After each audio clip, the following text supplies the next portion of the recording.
Kenapa tauhid itu perlu dijaga? Karena Allah telah memuliakan manusia. Manusia ini telah dimuliakan oleh Allah. Pertama kali diciptakan, malaikat sujud kepada kita sebagai bentuk penghormatan. Tapi kemudian setelah Allah subhanahu wa ta'ala berikan kemuliaan ini, dia rendahkan dirinya dengan menghambakan dirinya kepada sesama makhluk. Ini merendahkan diri. Mau makhluk itu sosoknya malaikat kah, nabi kah, ya, apalagi pohon dan batu, apalagi binatang, apalagi syaitan. Maka dari situlah syariat ini kenapa melarang kesyirikan, melarang segala hal yang mengantarkan kepada perbuatan syirik.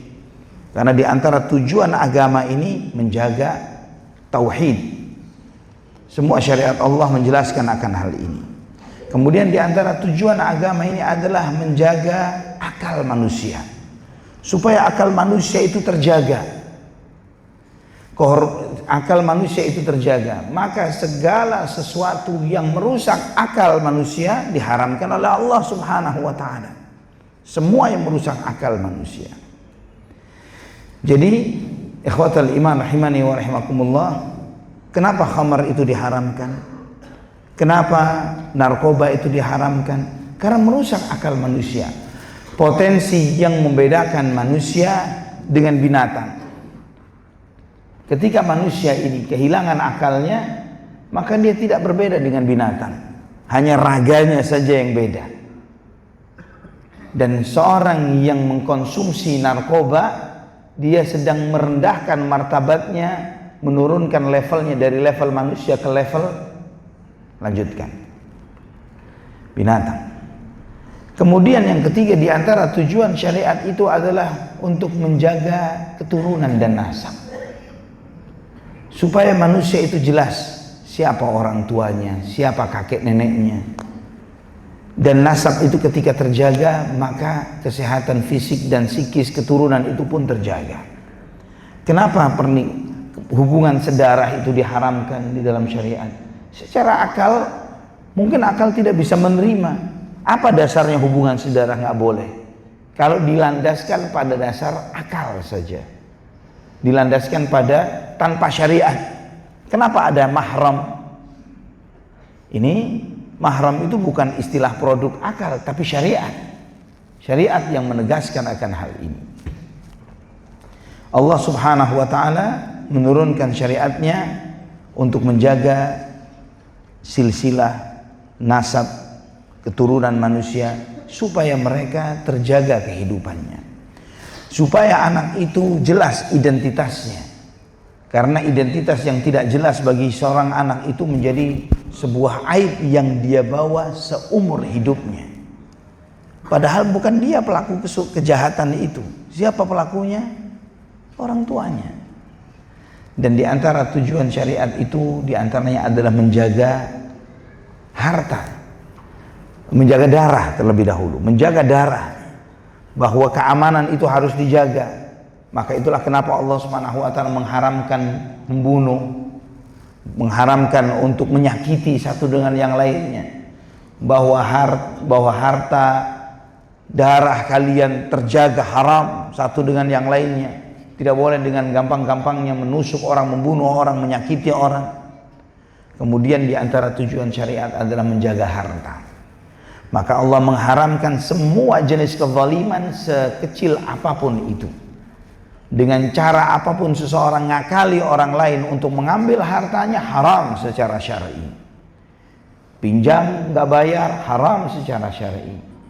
Semua hal-hal yang dalam bentuk perpindahan benda atau materi dari seseorang ke orang yang lain hanya dihalalkan oleh Allah dengan akad-akad yang syar'i, transaksi jual beli yang saling ridha satu dengan yang lainnya dan yang semisalnya.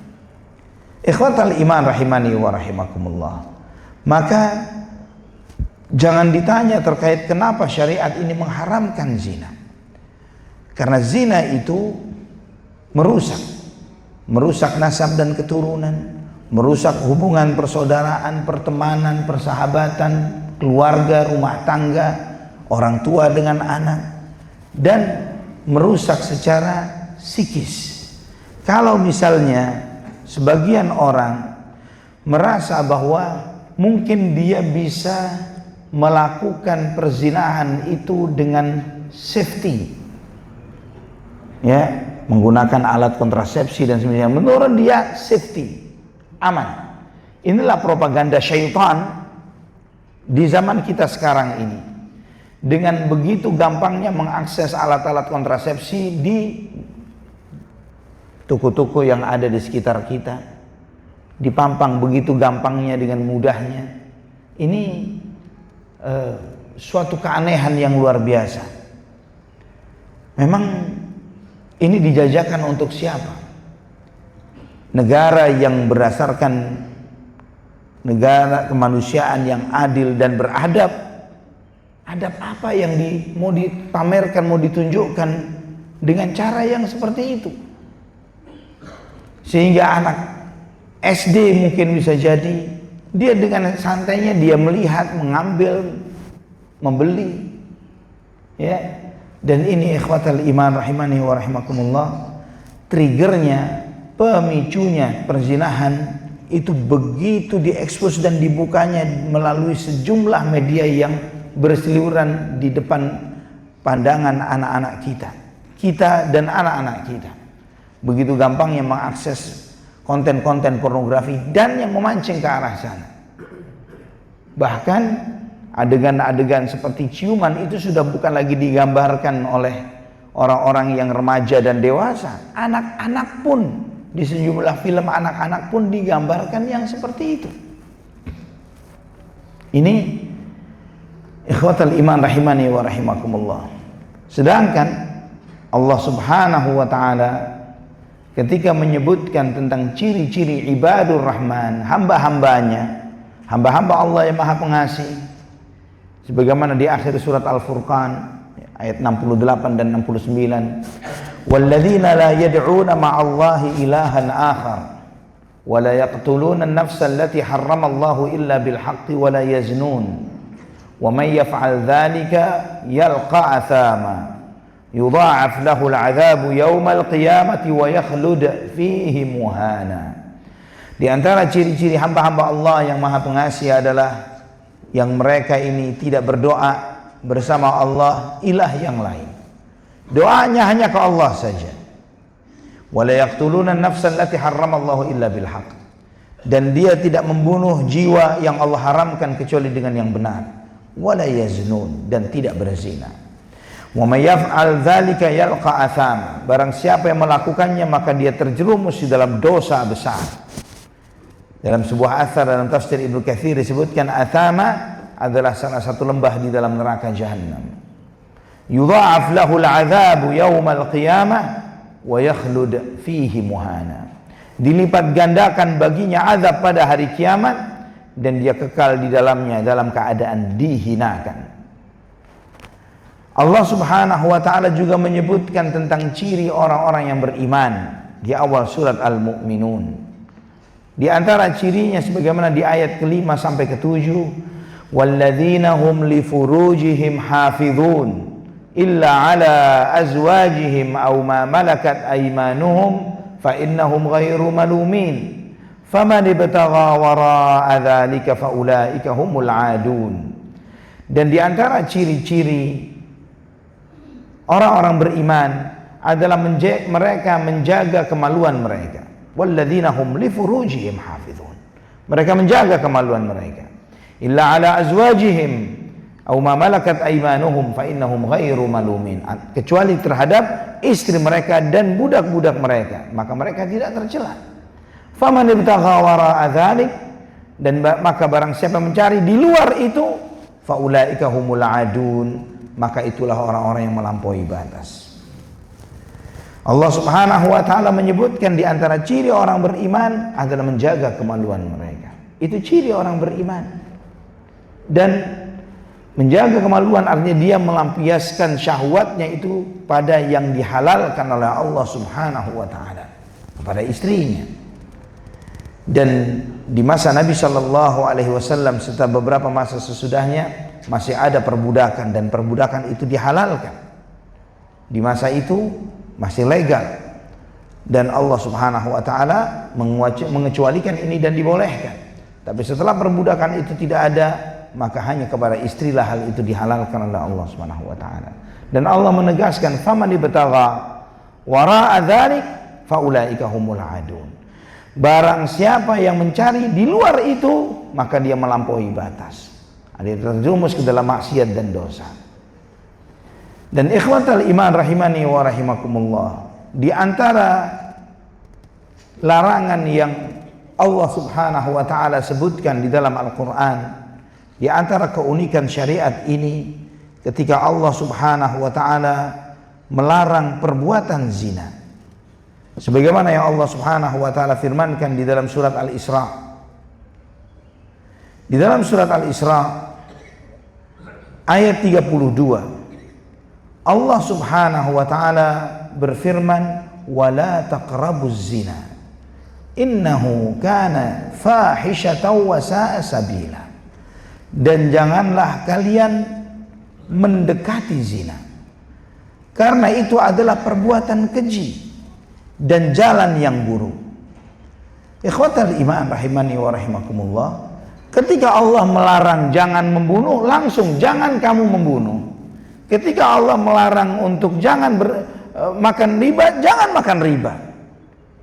Tapi ketika bicara zina, jangan dekati zina. Jangan dekati zina. Wala taqrabu az-zina. Jangan dekati zina. Innahu kana fahisha. Ini sesuatu yang sangat keji. Keji itu, kata fahisha itu sesuatu yang menjijikkan. Sesuatu yang menjijikkan. Ucapan atau perbuatan yang menjijikkan itu adalah fahisha. Sesuatu yang jorok, yang tidak, yang nista, yang hina. Ikhwatal iman rahimani wa rahimakumullah. Dan ketika Allah Subhanahu wa taala melarang seseorang untuk mendekati zina, ini menunjukkan kepada kita bahwa segala sesuatu yang mengarahkan seseorang kepada perbuatan zina itu dilarang oleh Allah Subhanahu wa taala. Itu yang diistilahkan dalam kaidah fikih sebagai saddud dzari'ah, menutup sarana. Menutup sarana kepada sesuatu yang diharamkan oleh Allah Subhanahu wa taala. Maka semua produk yang menjadi produk pengantar, yang ujung-ujungnya mengantarkan kepada seseorang untuk berbuat zina, haram secara syar'i. Melihat kepada yang bukan mahram, yang itu dia kemudian menikmati wanita-wanita cantik misalnya bagi laki-laki, atau sebaliknya wanita terhadap laki-laki yang tampan, yang kemudian dia melihat dengan pandangan syahwat kepadanya. Atau apalagi berbicara dengan intim dengannya, DM-an, menchat, menggoda, membicarakan ini dan itu, ya.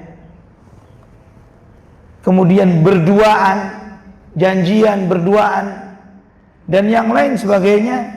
Semua ini adalah haram, karena Allah bukan melarang perzinahannya saja.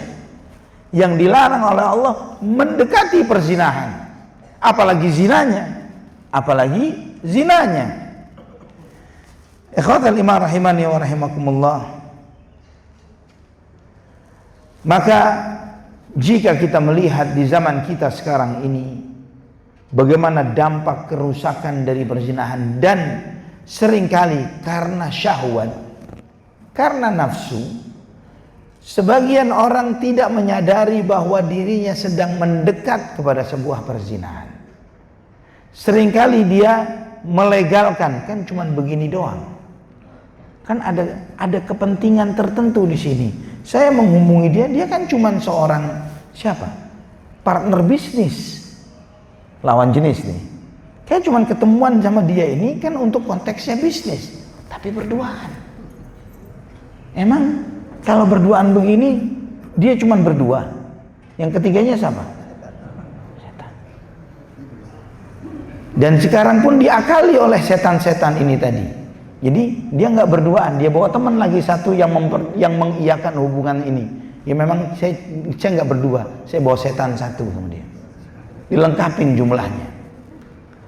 Ikhwatal iman rahimani wa rahimakumullah. Dalam banyak hal yang itu, misalnya komunikasi laki-laki dengan wanita dengan konteks apapun itu, ketika ini dibuka potensinya, berapa banyak misalnya seseorang hanya ceritanya cuman curhat, nasihat, mau sharing, tapi kemudian berubah kepada hubungan yang diharamkan oleh Allah, perbuatan zina. Berapa banyak? Walaupun selevel seorang ustadz misalnya, dan yang semisalnya. Dan ini bukanlah sesuatu yang biasa, karena hati kita ini lemah. Jangan, oh beda, kalau anak beda, kalau saya beda. Tidak ada yang beda di dalam hal ini. Semuanya diharamkan oleh Allah Subhanahu wa taala. Nabi sallallahu alaihi wasallam telah menegaskan, ma taraktu ba'di fitnatan adarra 'ala ar-rijali minan nisa. Tidak ada fitnah sesudahku yang lebih berbahaya bagi laki-laki melebihi wanita. Maka mendekati pintu ini ikhwatal iman dengan melegalkan, kan saya cuma bicara begini saja, saya cuma tidak ada maksud apapun. Ya memang setan mengawalnya dengan cara yang seperti itu. Karena setan itu tidak akan menjorokkan seseorang dilemparkan kepada pintu zina begitu saja, tapi dia mengarahkan, sebagaimana Allah ingatkan dalam banyak ayat dalam Al-Qur'an, wala tattabi'u khutuwatis syaitan, dan janganlah kalian mengikuti langkah-langkah syaitan.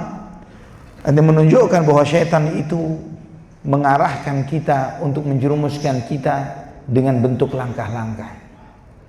Misalnya diantaranya yang ketika tren banyak di kalangan kita sekarang ini, olahraga, asik dengan olahraga, kemudian memanggil personal trainer perempuan, tapi panggil personal trainernya laki-laki.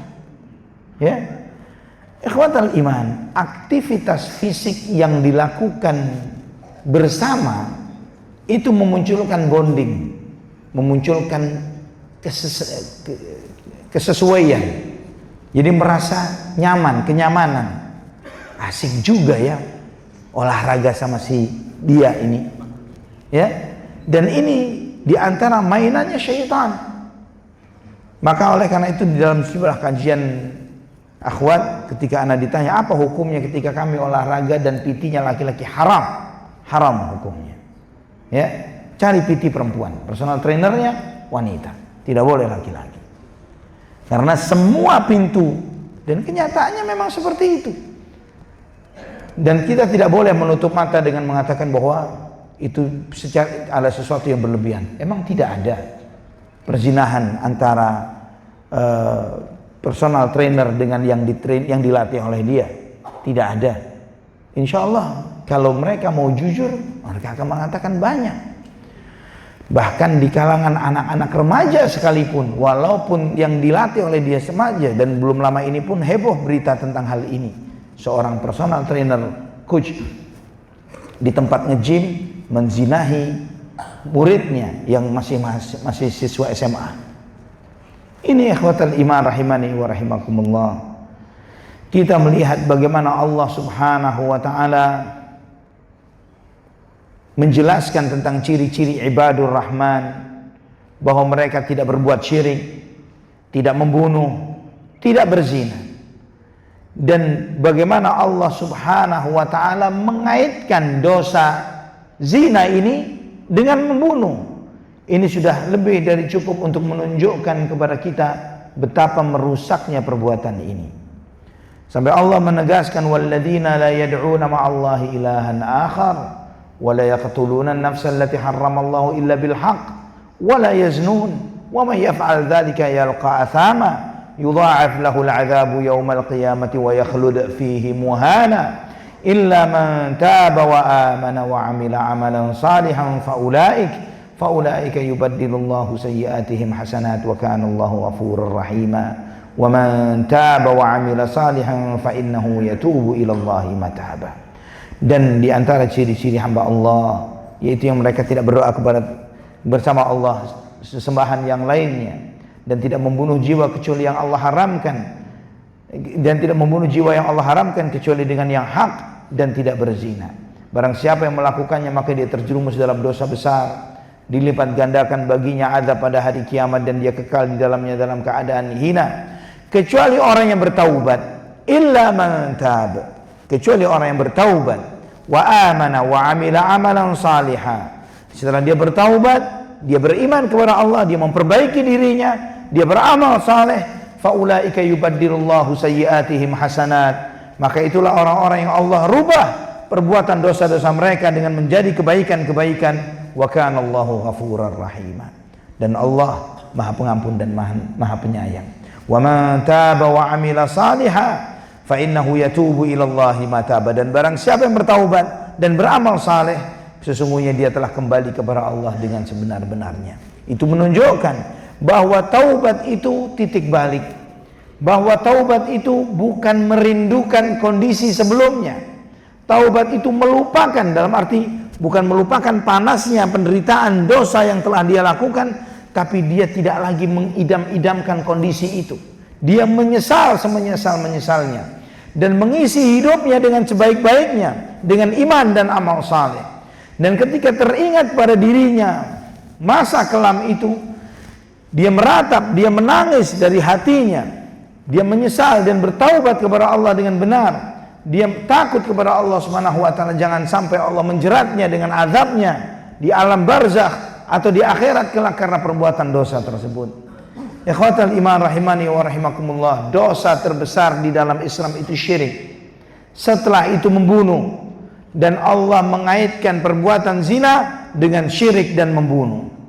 Ini menunjukkan bahwa dampak kerusakan dari perbuatan zina tidak kalah jahat daripada dampak kerusakan membunuh.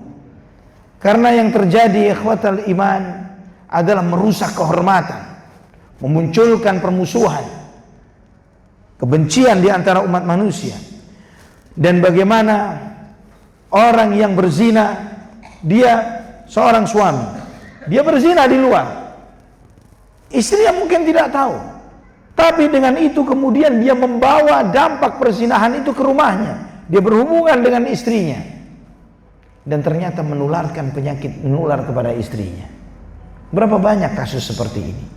Seorang wanita yang baik-baik di rumahnya, kemudian tiba-tiba dia harus mengidap HIV AIDS misalnya karena perbuatan suaminya. Kemudian dia mengandung dan punya anak yang juga lahir dengan mengidap HIV dari suaminya. Ini kalau bicara dampaknya cuma bicara kesehatan saja, kesehatan fisik. Sedangkan merusak secara psikis dengan sangat mendalam. Silahkan antum cari informasi apa dampak psikis bagi pelaku perzinahan. Sangat detail dan dalam. Sangat merusak secara psikis pada diri seseorang, memunculkan merasa anxiety, seorang merasa tidak tenang, merasa minder, merasa bersalah, yang membuat dia itu terus menggelayuti hidupnya, merasa dirinya tidak, banyak hal yang membuat dia itu ikhwatal iman rahimani wa rahimakumullah mengalami sejumlah masalah-masalah kejiwaan, dan itu berdampak kepada fisiknya, membuat tensinya mudah naik dan turun, penyakit jantung di kalangan sejumlah laki-laki dan yang lain sebagainya. Itu adalah karena munculnya psikosomatik yang muncul karena penyesalan-penyesalan yang dia pendam di dalam hatinya, yang dia mencoba untuk menutupi itu dengan perlawanan, upaya defense dirinya, self defense-nya, untuk berusaha menutupi itu, sehingga berdampak kepada penyakit fisik pada dirinya, sakit jantung, kemudian mah dan yang lain, GERD dan yang lain sebagainya. Ikhwatal iman rahimani wa rahimakumullah.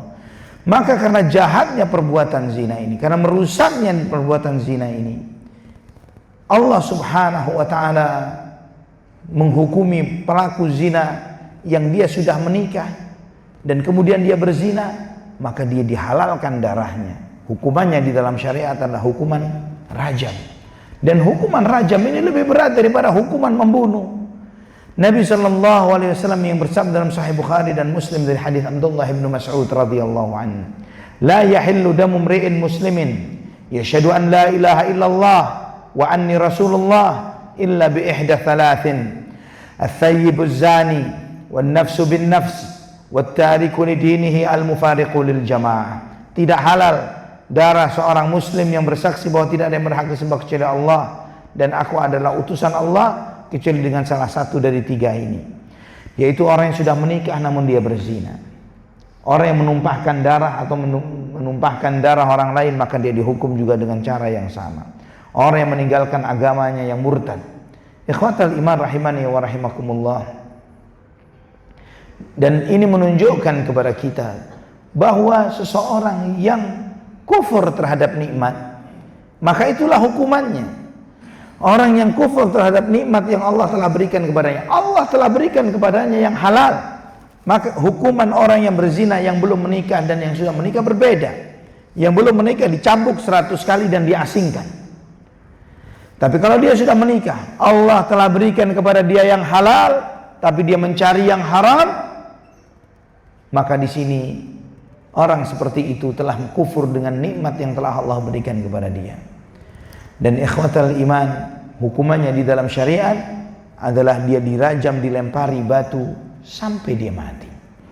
Kenapa tidak langsung dibiarkan dipotong kepalanya saja, misalnya seperti orang yang membunuh maka dipenggal saja selesai? Kenapa dia harus dilempari batu sampai mati? Dan itu jauh lebih menderita ketimbang orang yang dipenggal kepalanya selesai. Karena dijelaskan oleh para ulama, ketika dia merasakan nikmatnya dosa itu dengan sekujur tubuhnya, maka untuk membersihkan dosa itu pun dia harus menderita sekujur tubuhnya. Ikhwatal iman rahimani wa rahimakumullah.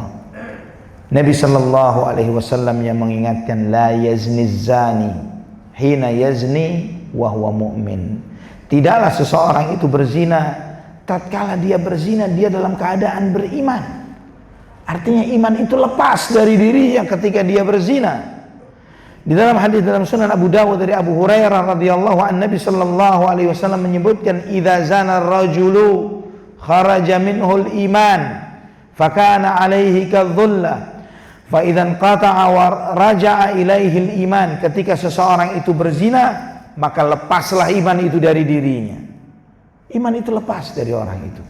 Apa jadinya ya ikhwatal iman?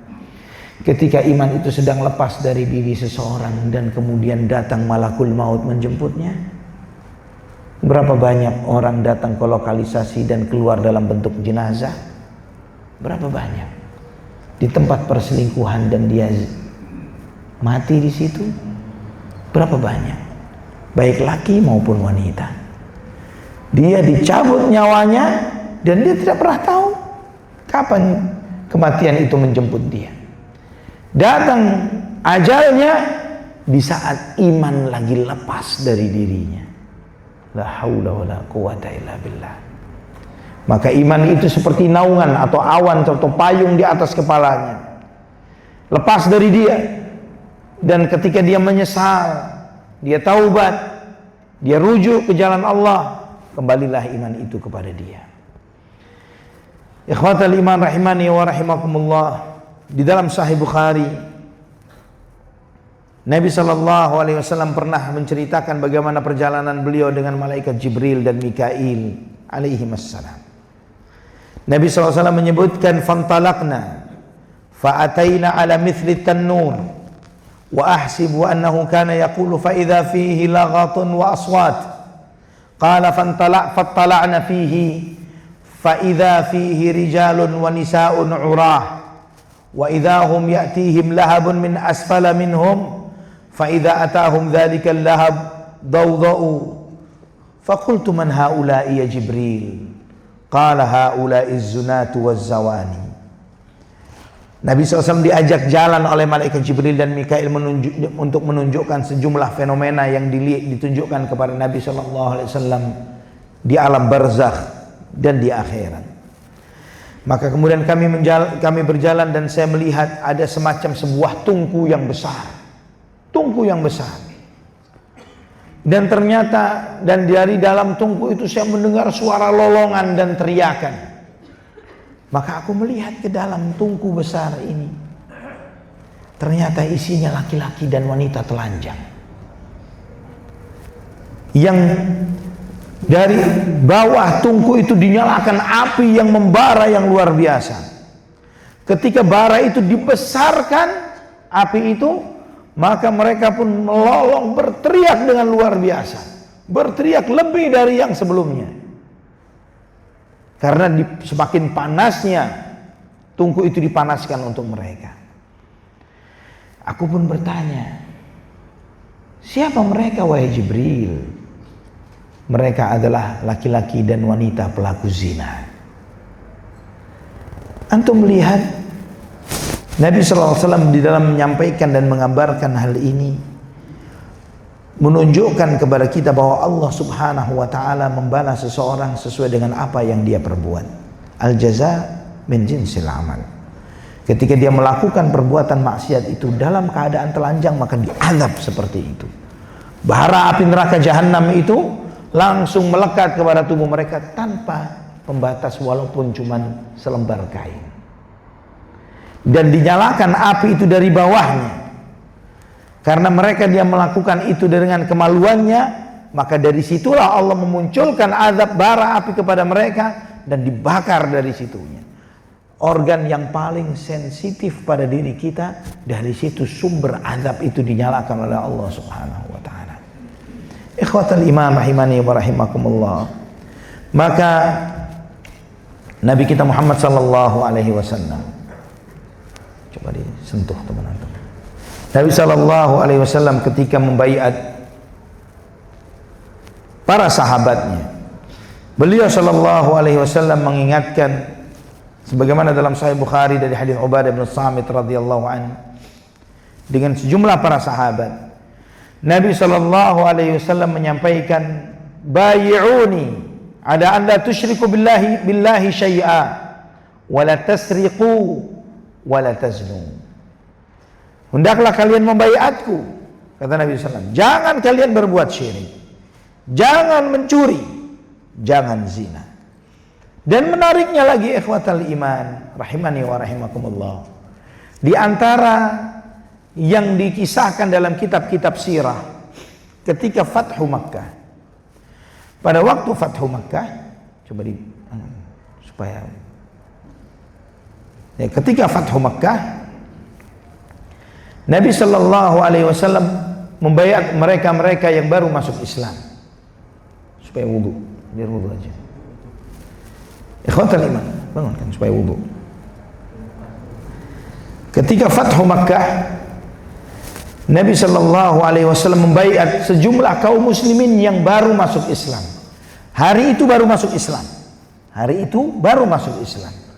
Di antara hal yang menarik adalah ketika Nabi SAW membaiat mu'allaf ya, orang-orang muslim yang baru masuk Islam dari kalangan wanita. Islamnya baru hari itu. Di antara baiat Nabi sallallahu alaihi wasallam kepadanya adalah, janganlah kalian berbuat zina, jangan berbuat syirik, jangan mencuri, jangan zina. Ada seorang wanita yang baru masuk Islam di hari itu, Hindun binti Utbah radhiyallahu anha, istri dari Abu Sufyan. Dia bertanya, dia pakai penutup wajah. Dia pakai penutup wajah karena takut ketahuan, karena Hindun ini yang dicari. Kalau dia tidak masuk Islam maka hari itu mati dia. Tapi dia masuk Islam di hari itu dan dimaafkan oleh Allah Subhanahu wa ta'ala. Hindun yang memakan jantungnya Hamzah. Di situ dia nanya, ketika dilarang untuk berbuat syirik, dilarang untuk mencuri, dilarang untuk zina, dia nyeletuk, "Awatazdil hurratu ya Rasulullah?" Ya Rasulullah, apakah ada wanita merdeka berbuat zina? Yang berbuat zina itu cuma budak-budak, orang-orang rendahan. Bahasanya, istilahnya, kami ini wanita-wanita terhormat, orang-orang merdeka terhormat. Jangan dilarang pun gak bakalan kami lakukan. Ini wanita jahiliyah. Wanita jahiliyah. Maka ketika antum membaca kehidupan para nabi dan para sahabat, antum membaca silsilah mereka, terjaga Abu Bakar Ibnu Abi Quhafa sampai kepada Adnan, sampai kepada Ismail, Umar, Uthman, Ali, nggak ada lahir dari anak zina, walaupun mereka hidup dan lahir di era jahiliyah. Lahirnya di era jahiliyah. Karena wanita-wanita jahiliyah menjaga kehormatan dirinya. Wanita jahiliyah. Ini perlu Anda tegaskan ikhwatal iman, supaya menjadi pelajaran bagi wanita-wanita muslimah. Jika wanita jahiliyah sampai heran dilarang untuk berbuat zina, sampai bertanya, awataznil hurratu ya Rasulullah, apakah mungkin wanita terhormat berbuat zina? Itu orang rendahan yang zina ini, orang yang tidak punya moral, orang-orang yang tidak punya harga diri. Kami nggak pakai dilarang, kami nggak pakai dilarang, nggak bakalan kami lakukan itu. Dan ini subhanallah, yang itu juga sangat viral, yang seperti ini sudah sangat viral di luar Jazirah Arab, tentang bahwa bangsa Arab itu menjaga silsilah dan nasabnya. Maka ketika kaum muslimin berperang melawan Persia, di antara panglima perangnya Persia itu adalah Rustum. Ketika Rustum memanggil utusan dari umat Islam untuk negosiasi, kalian ini mau apa sih menyerang kami? Bangsa barbar, bangsa Arab, dusun dari padang pasir, kok tiba-tiba mau menyerbu negara yang paling berkuasa di muka bumi di zaman itu? Persia, ya sekarang Iran. Ya, ini mau apa kalian? Apa misi kalian? Kaum muslimin, pasukan perangnya itu tidak seperti tentara-tentara Romawi atau Persia dengan seragam rapinya, dengan baris berbarisnya, dengan ini, dengan semua stok. Tidak seperti itu. Mereka berjihad apa adanya. Ada kuda, ada pedang, ada tombak, ada baju besi, baju perang, berangkat sudah. Nggak seragam. Beda dengan Persia, beda dengan Romawi. Mereka seadanya, makan seadanya, kurma, air, udah dibekalin kurma, hidup mereka tahunan dengan itu. Minum air, mereka nggak cari yang lain. Udah begitu cara hidupnya, sesederhana itu. Maka sebagian orang-orangnya si panglima ini, si Rustum ini, ngelihat utusannya umat Islam ini dengan tampilan yang sederhana, bajunya yang kadang ada tambalan-tambalan, ya, kudanya kecil, senjata apa adanya. Ketika ditanya, kalian ini mau apa? Sudah begini, kamu panglimanya? Iya, saya panglimanya. Begini saja deh, kata si Rustum kepada utusan dari kaum muslim, Rabi bin Amir radhiyallahu anhu. Untuk kamu sebagai utusan dan panglima mereka, saya kasih kamu 10 baju baru, dan saya penuhi kudamu dengan bahan makanan yang penuh. Yang lainnya saya kasih 4 baju baru, dan saya penuhi kendaraan kalian. Udah pulang kampung sana deh, ngapain perang lawan kami? Mau disogok? Ya, mau disogok. Kalau kita yang berangkat mungkin kita pulang dengan itu. Ya, tapi ini sahabat radhiyallahu an. Nahnu qaumun ibta'atsana Allahu linukhrijakum min ibadatil ibadi ila ibadati rabbil ibad. Kami adalah kaum yang diutus, dimunculkan oleh Allah untuk menyelamatkan kalian dari menyembah kepada sesama makhluk, agar kalian menyembah kepada Tuhannya seluruh makhluk.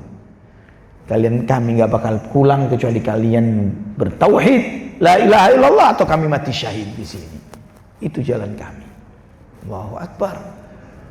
Nggak bisa dinego. Nggak ada uang amplop bawah meja, atas meja.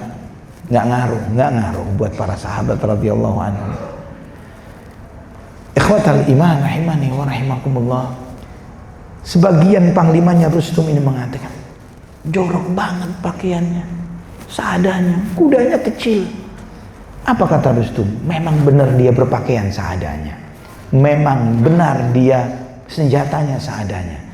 Tapi mereka ini bangsa yang tidak menumpahkan spermanya kecuali orang yang halal. Tidak sembarangan menumpahkan spermanya. Itu ucapannya Rustum. Ini dia belum tahu masa transisi jahiliyah ke Islam. Belum tahu. Ya. Jadi ini ikhwatal iman, di antara dalam tanda kutip bagusnya era jahiliyah.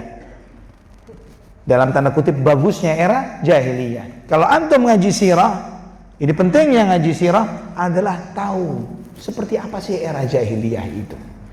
Para ulama-ulama sirah membahas ini. Tidak semua era jahiliyah itu jelek. Karena itulah Nabi SAW ketika beliau menyebutkan innama bu'ithu liutammima makarimal akhlak. Aku diutus untuk menyempurnakan. Artinya sesuatu yang sudah ada. Sesuatu yang udah ada disempurnakan oleh Nabi sallallahu alaihi wasallam.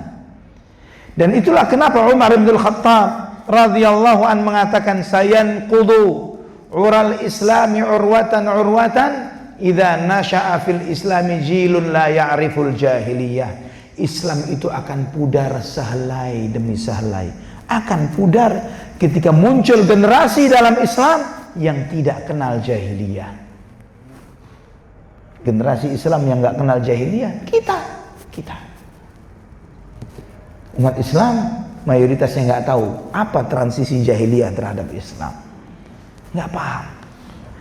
Ini termasuk materi yang penting dikaji, dipelajari, ya, dan itu butuh konsentrasi lebih khusus. Karena sejumlah ulama seperti Syekh Muhammad bin Abdul Wahhab rahimahullah, beliau menjelaskan tentang min amril jahiliyah, umuril jahiliyah. Ada satu buku khusus menjelaskan perkara-perkara jahiliyah yang masih dilakukan oleh kaum muslimin sekarang ini. Dan juga di dalam kitab-kitab sirah, banyak sekali kitab sirah yang menjelaskan hal-hal positif di era jahiliyah dan hal-hal negatif di era jahiliyah. Di antara hal positifnya, menjaga keturunan. Nggak sembarangan berbuat zina. Kalau masyarakat jahiliyah bisa menjadi lebih baik dari sebagian atau bahkan mayoritas kaum muslimin, ini menyedihkan. Ini menyedihkan. Kalau seorang wanita yang baru masuk Islam di hari itu, dengan spontanitasnya dia sampai mengatakan, ya Allah, nggak pakai disuruh, kami nggak bakal mau berbuat itu. Ini nista, ini hina, ini tidak terhormat. Terus kemudian kita perlu mengedukasi sampai membuat kajian 1 zaman ini membahas tentang najis dan nistanya hina. Allahul musta'an.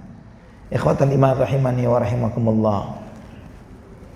Kata Imam Ahmad bin Hanbal, wala a'lamu ba'da qatlin nafsi dzanban a'zamu minaz zina.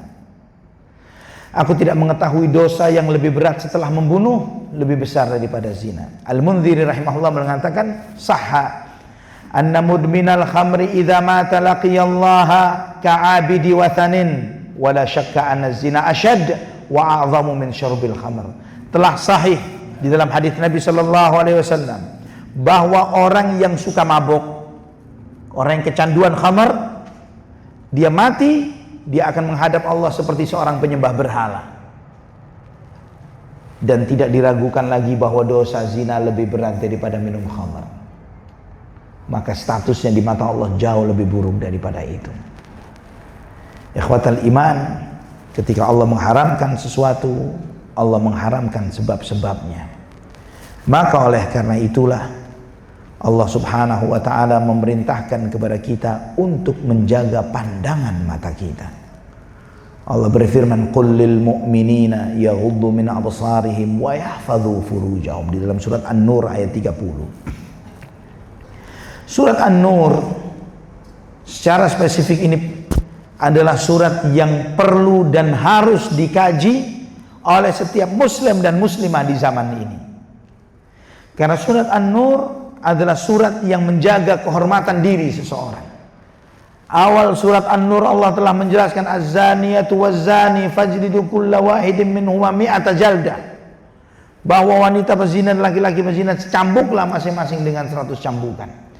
Awal surat Allah menjelaskan tentang dosa zina. Kemudian Allah menjelaskan di awal-awal surat Allah menjelaskan tentang haram, bahwa seseorang ketika menjerat hukum orang yang berbuat zina dia harus membawa 4 orang saksi. Tidak gampang untuk menuduh orang berbuat zina. Satu surat full dari surat An-Nur isinya adalah menjaga kehormatan diri seseorang.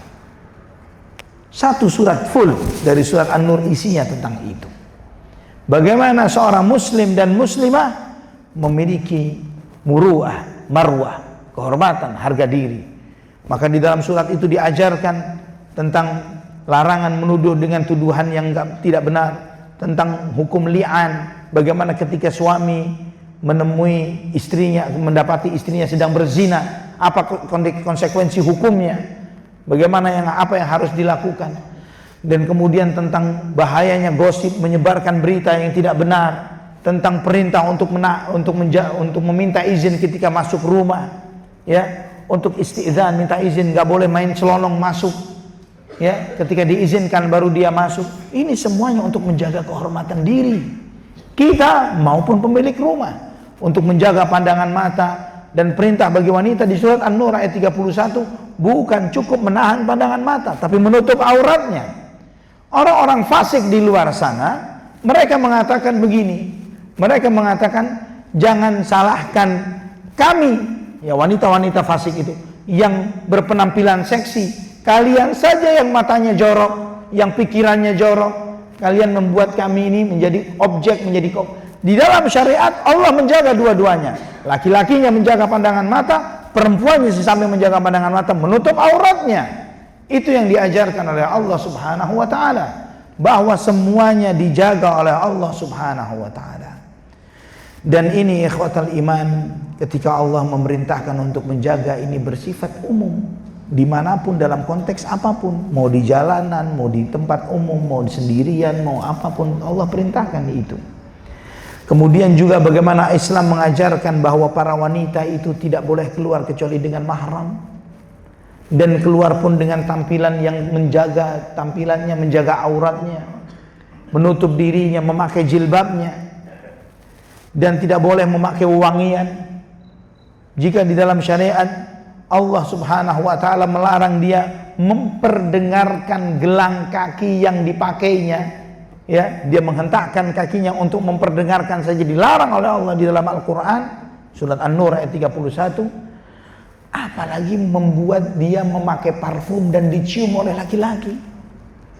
Ayyuma imra'atin ta'attarat famarrat ala qaumin liyajidu rihaha fahiya kadza wa kadza, kata Nabi SAW. Wanita manapun yang memakai wangian ketika dia keluar rumah supaya dicium oleh laki-laki, maka dia adalah wanita pezina.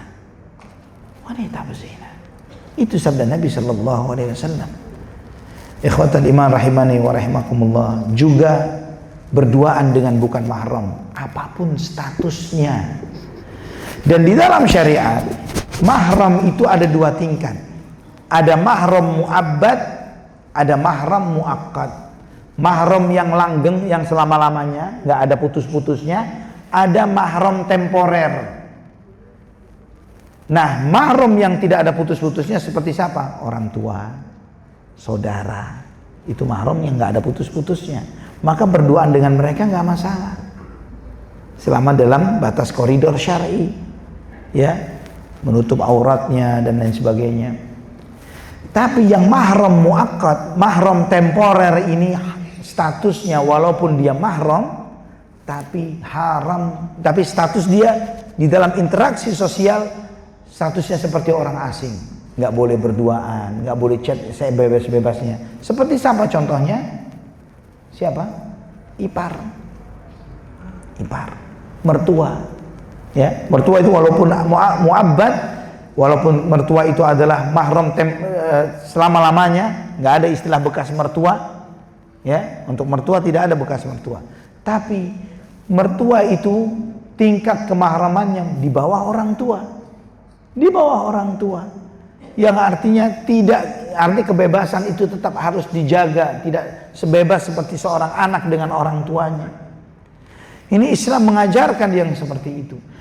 Apalagi ipar, ya, bukan kemudian karena dia ini kan adiknya istri, saudaranya istri, kemudian diantar berduaan kemana-kemana dan sebagainya. Mahram muakkad, mahram temporer ini statusnya seperti wanita asing. Nggak boleh jabat tangan, nggak boleh bersentuhan, nggak boleh berduaan. Maka ketika Nabi SAW mengingatkan, iyyakum waddukhula 'alan nisa, jangan kalian berduaan dengan wanita, kata Nabi SAW.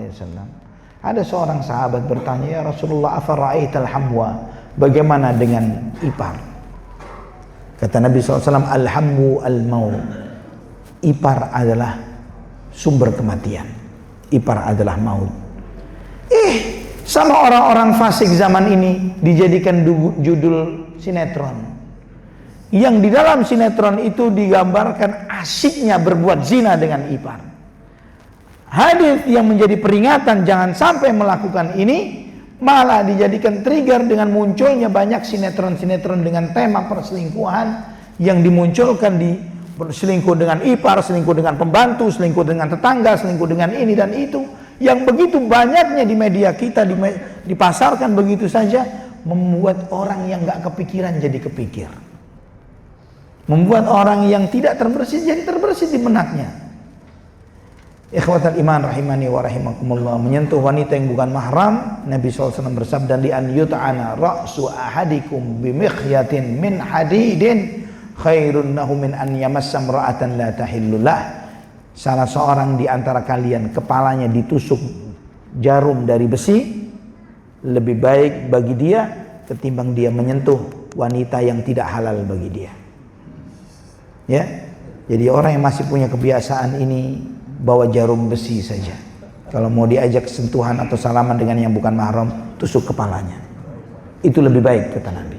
Itu lebih baik.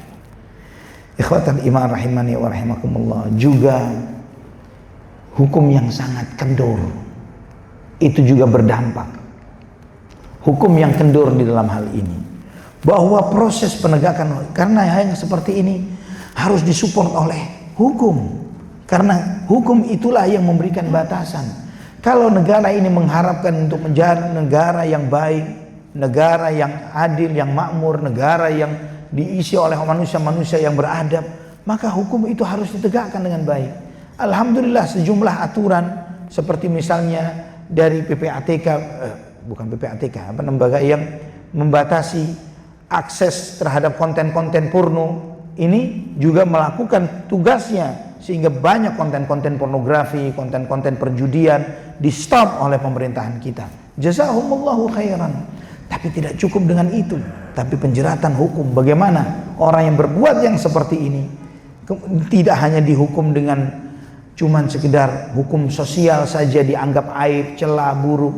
Karena perselingkuhan, perzinahan itu begitu masifnya di sebagian orang, dan mereka menganggap wajar dengan hal ini semuanya. Sampai-sampai mereka berhubungan sampai punya anak baru dilegalkan dengan pernikahan setelah kalau mereka mau. Ikhwatan iman rahimani wa rahimakumullah.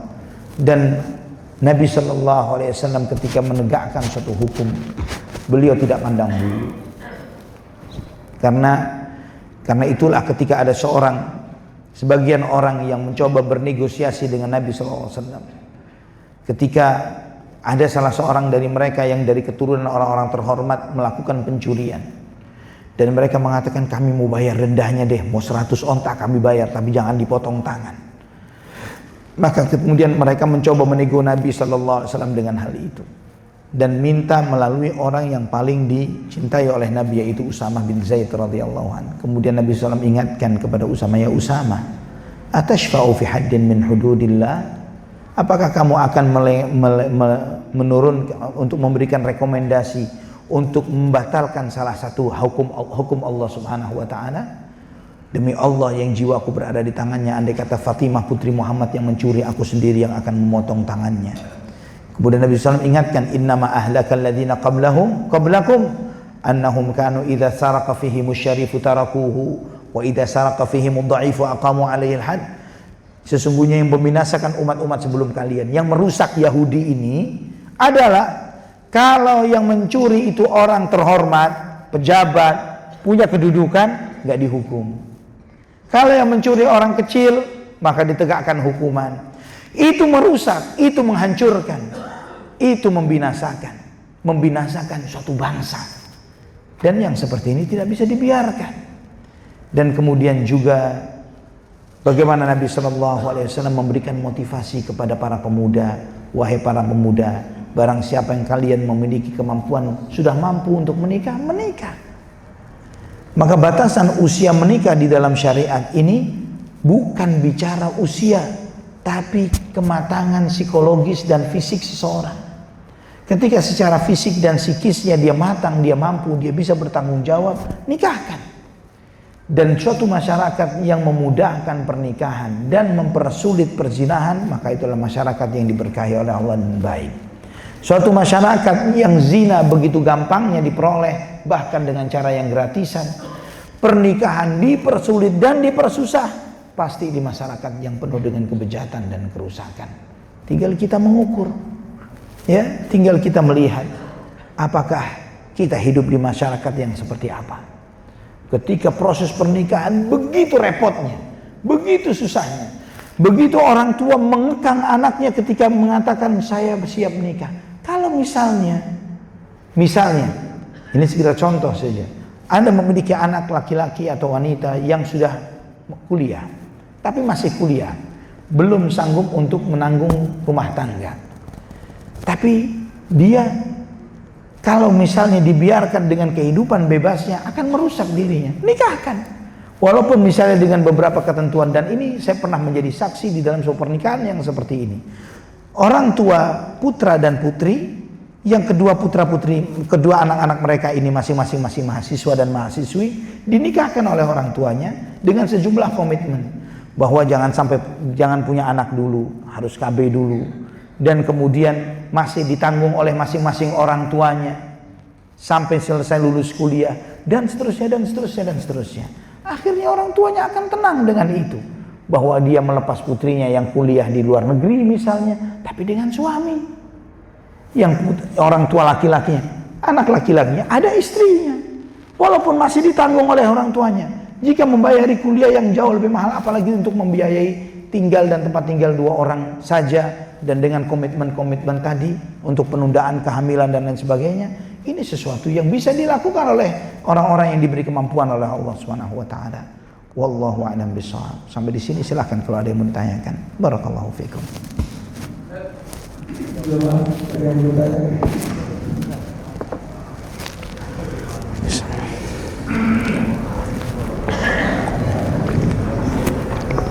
Bismillahirrahmanirrahim. Assalamualaikum warahmatullahi wabarakatuh. Waalaikumsalam warahmatullahi wabarakatuh. Ustaz sudah menerangkan zina dengan resiko yang paling berat, yaitu dilempar batu sampai dibunuh. Dan Ustaz banyak cerita mengenai di Timur Tengah. Yang saya mau pertanyakan itu di Indonesia, Ustaz mungkin saat-saat ini yang viral adalah kejadian di Pati, di mana pemilik ponpes melakukan zina kepada santriwatinya sudah lama, beberapa tahun lalu, dan juga sampai kurang lebih 50 santriwati. Alasannya seakan-akan untuk karomah. Apa? Karomah. Menurunkan apa? Kedua, di Jombang Ustaz, anak santri dan juga anak pemilik ponpes begitu juga melakukan zina kepada santriwatinya yang sampai dengan hamil. Ketiga, oknum Ustaz di Surabaya menggauli santri laki-laki, alasannya dia takut menggauli wanita. Pertanyaannya, mereka itu kan Ustaz tahu banget mengenai dosa, resiko mengenai zina itu, tapi kenapa sampai mereka melakukan itu?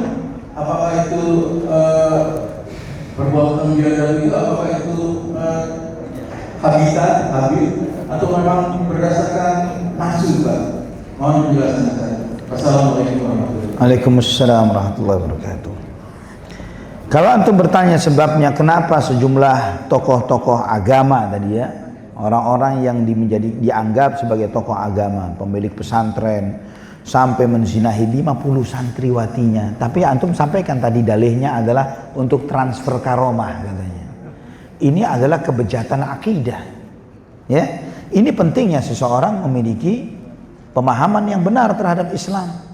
Karena ketika seseorang tidak memiliki pemahaman yang benar terhadap agamanya, maka dia akan dipermainkan oleh gadungan-gadungan tadi ini. Ya, ustadz-ustadz, syekh-syekh, kiai-kiai, gadungan. Ya, yang sekarang itu untuk berpenampilan seperti jadi syekh atau kiai itu gampang. Ya.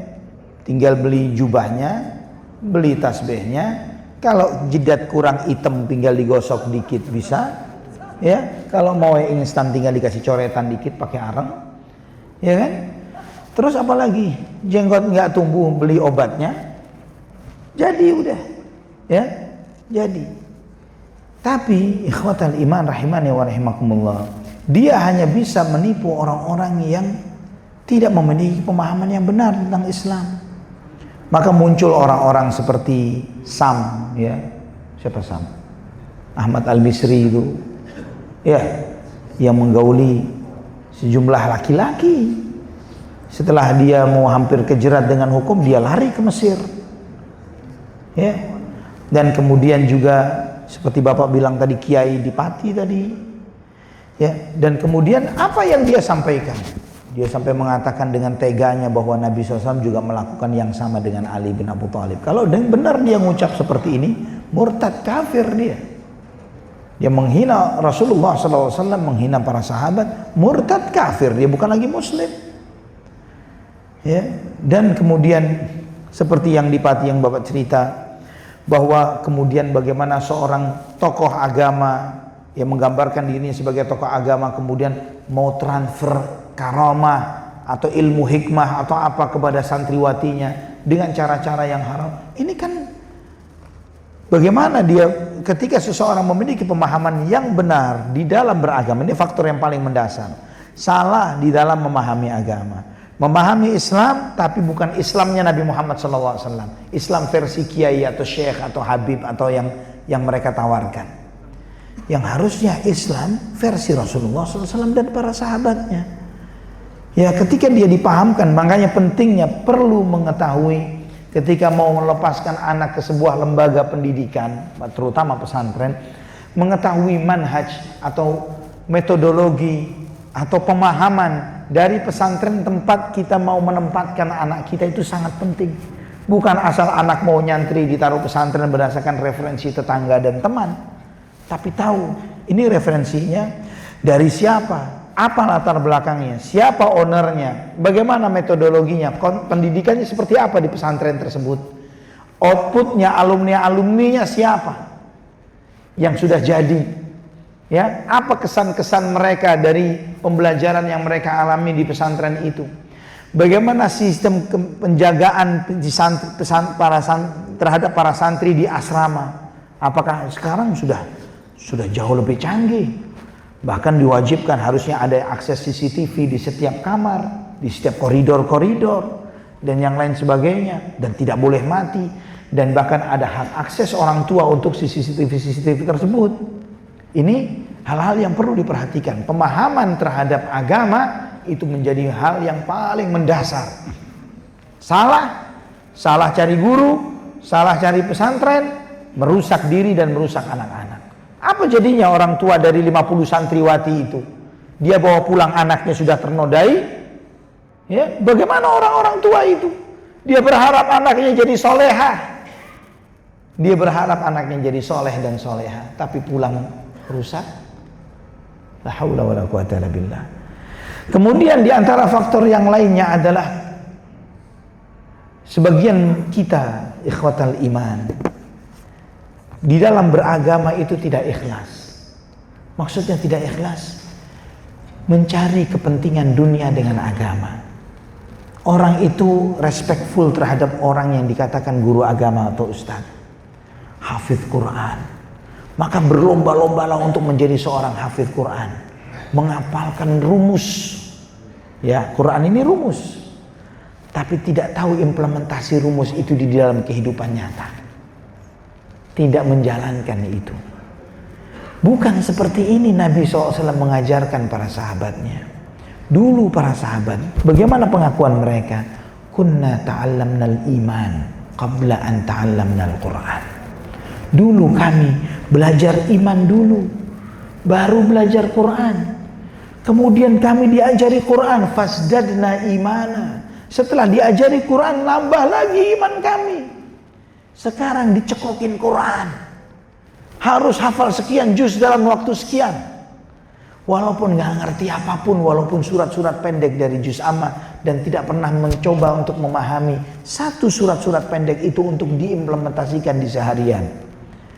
Bagaimana adab terhadap orang, bagaimana adab terhadap Allah yang maha melihat dan maha mendengar. Bagaimana, dan banyak ayat-ayat Al-Quran di surat-surat pendek itu takut terhadap akhirat, terhadap mengharapkan surga dan takut azab api neraka.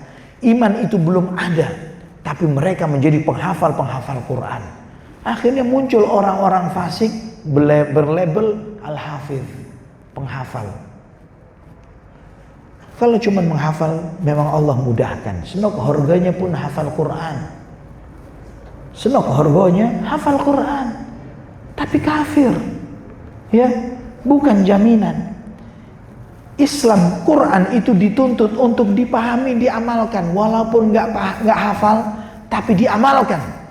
Para sahabat, sebagaimana disebut oleh para ulama, seperti Abdurrahman bin Yahya al-Mu'allim al-Yamani rahimahullah dalam Al-Anwarul Kashifah, beliau menyebutkan sahabat yang hafal Quran itu nggak banyak, tapi semuanya paham Quran dan mengamalkan Quran. Tidak semua penghafal Quran, tapi semuanya paham Quran dan mengamalkan Quran. Itu yang kita harapkan, itu yang kita inginkan. Mungkin cukup satu saja ya. Aku qouli hadza, subhanakallahumma wa bihamdik, asyhadu an la ilaha illa anta, astaghfiruka wa atubu ilaik. Wassalamualaikum warahmatullahi wabarakatuh.